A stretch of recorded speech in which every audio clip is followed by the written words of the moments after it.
Hi everybody, I'm Danielle from Mix Measure Make. You can find my blog at mixmeasuremake.com.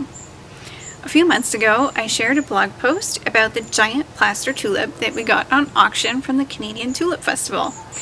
It required a lot of repair, and I brainstormed potential designs and asked readers for their favorites. Today, I'm sharing the entire step-by-step process of how I transformed our damaged tulip into backyard fabulous. Follow along!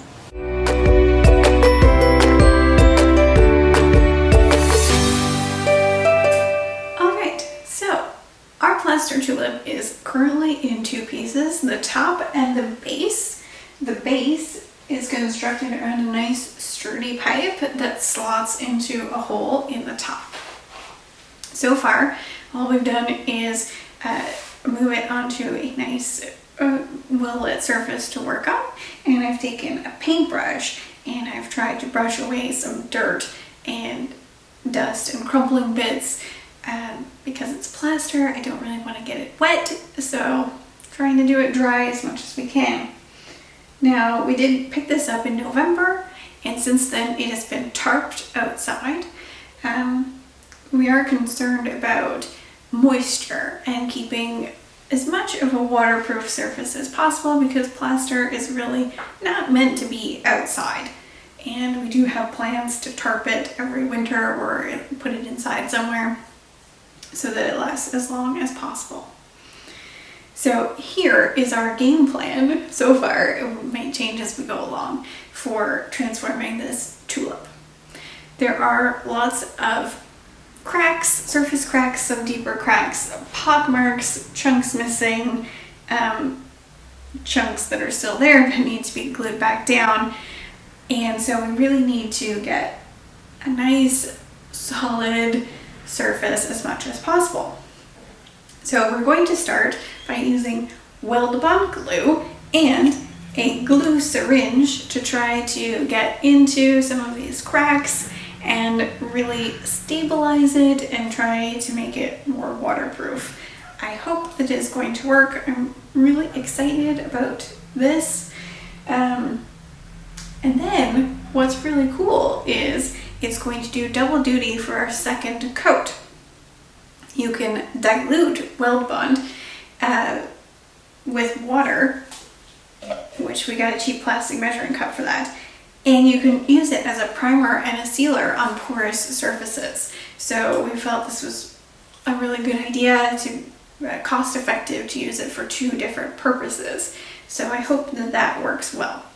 So once it's been primed and sealed with the diluted Weld-Bond, we're going to paint the design on the tulip. And we've got various colors in exterior Behr paint. I'm not telling you what the colors are yet, you'll find out later. And when it's all painted, we are going to put on several coats of Helmsman Outdoor Spar Urethane, which should really help to waterproof the whole piece, I hope.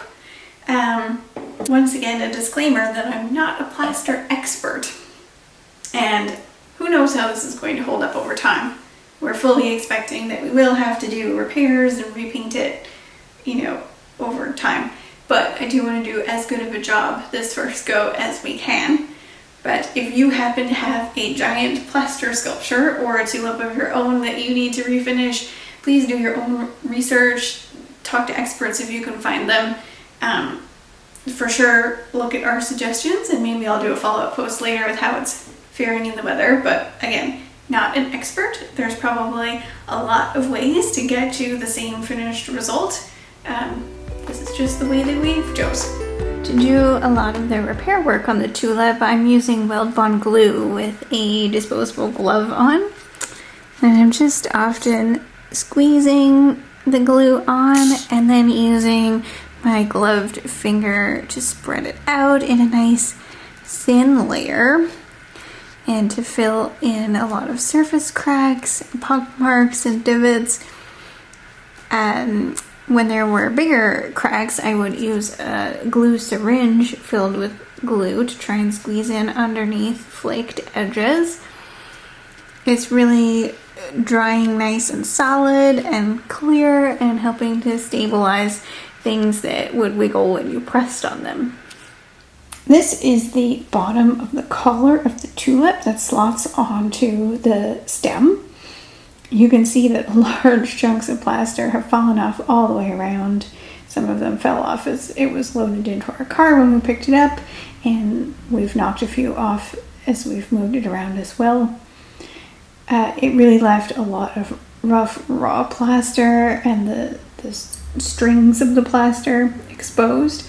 So we used a disposable glove and the weld bond glue and smeared it into all of those surfaces. And now that it's dried, it's got a nice hard surface. I feel like we've made a lot of progress in this area. This crack I was most concerned about because it moved a lot, and now that it's dried overnight, it's really nice and stable.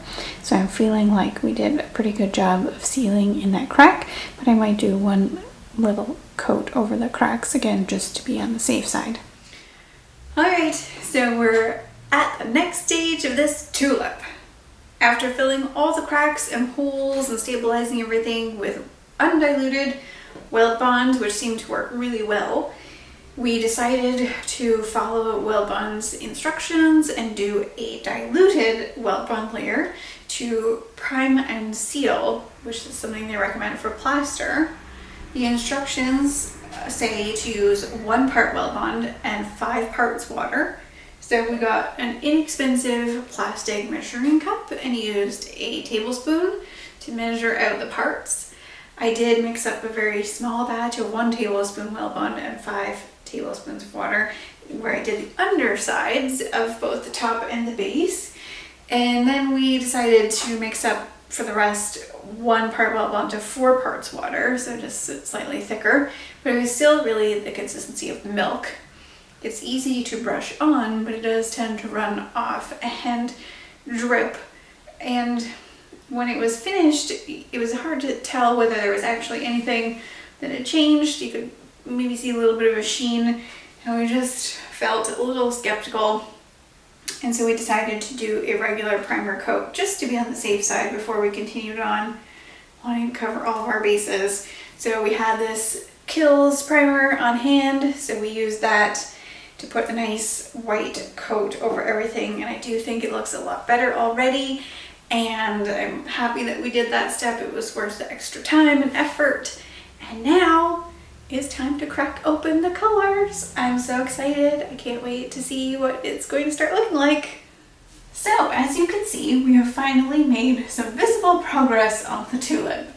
We have got several coats of paint on, all Behr exterior paint. I'll put the paint numbers below the video, but this one is Laser Lemon, Hills of Ireland, and Caicos Turquoise. And I could not be happier with the colors. They're all really bright and an equal kind of intensity.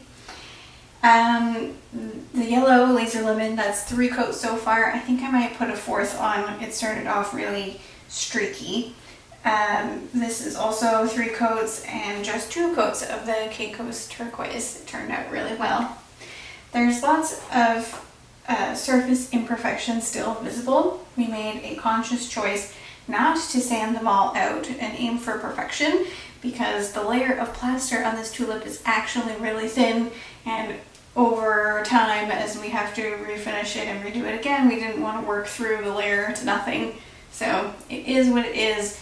We're accepting all the imperfections as character.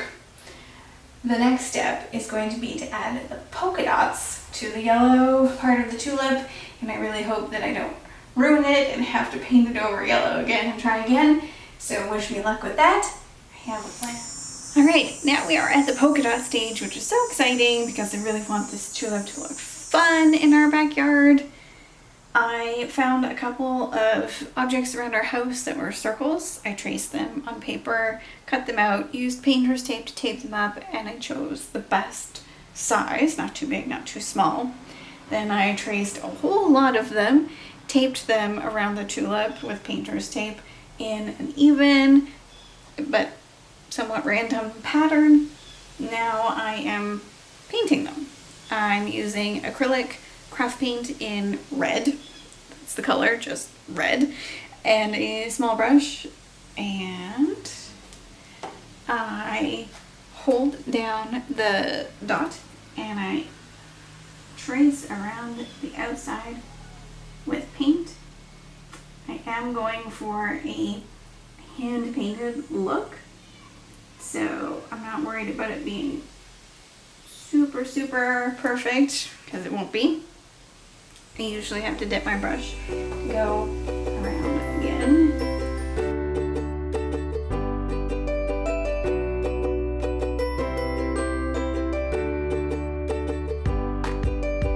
And when I've made it all the way around, I carefully remove the dot. Then I switch to a bigger brush and fill it in.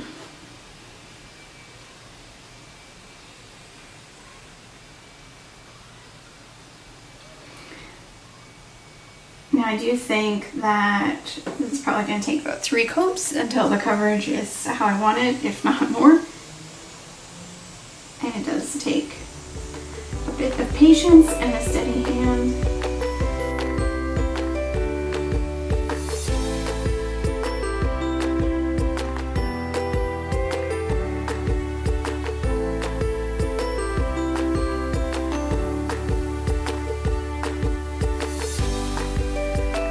Alright, one more coat done on one dot. Woohoo! Let's keep going.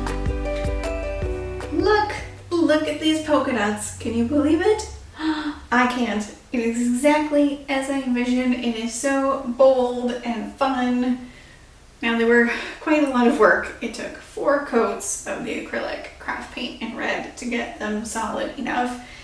And they're all, once I traced the original paper circles, every time I did a subsequent coat, I had to carefully go around the edges. Occasionally I painted beyond the line and had to make the circle bigger to compensate for it. And I did do some touch-ups with the yellow with a little tiny brush to try and neaten them up. They look very imperfect and hand-painted, but that's okay. That's what I was going for.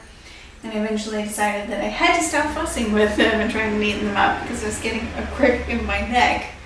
I find that because I'm left-handed, I get the most control if I pull the brush in a counterclockwise motion, so I often had to bend over in weird angles, so neck hurts now. While I was doing touch-ups, I also touched up where the green meets the turquoise and a couple of splatters that I accidentally got on doing other coats.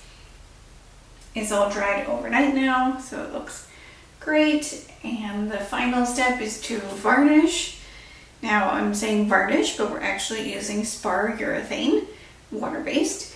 I think I'm going to do 3 or 4 coats. Technically this is all exterior paint and it doesn't need a clear coat on top, but I really want to double down on making this as water resistant, water repellent as we possibly can, because it's plaster, not meant to be outside, and I really want it to last for a really long time so that I don't have to do upkeep every year. So I'm really excited that there's only this final product to put on, and then we can get it outside. Finally, here we are with the finished tulip outside where it belongs. I could not be happier with how it turned out. It is bold and bright and fun and just everything I imagined and hoped it would be. It has been a lot of work and I am glad that this project is finally over. I hope you've enjoyed watching the transformation of this tulip. Thanks for watching!